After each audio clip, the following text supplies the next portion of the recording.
महत्वाकांक्षी Mumbai trans harbour link प्रकल्प अर्थात अटल बिहारी वाजपेयी स्मृती न्हावा शेवा सागरी सेतूचे बांधकाम पूर्ण झालं आहे।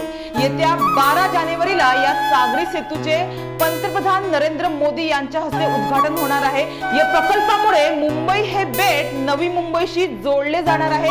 तसेच या सागरी मार्गाने मुंबई ते नवी मुंबई, रायगड आणि इतर शहरात अवघ्या 20 मिनिटात जाता येणार आहे। Mumbai trans harbour link Atal Setu हा मुंबईला भारताच्या मुख्य भूभागाशी जोडणारा देशातील सर्वात लांब सागरी सेतू आहे।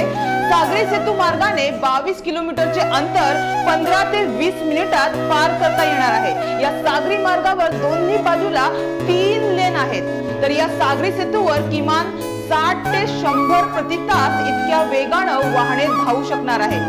2018 मध्ये सुरू झालेले हे काम अनेक अडथळे पार करून यावर्षी अखेर पूर्ण झालं आहे। या पुलावरून जाताना समुद्राचे विहंगम दृश्य पाहायला मिळणार आहे। मुंबईत येत्या 12 तारखेला शिवडी न्हावा शेवा सागरी सेतू जनतेसाठी खुला होणार आहे।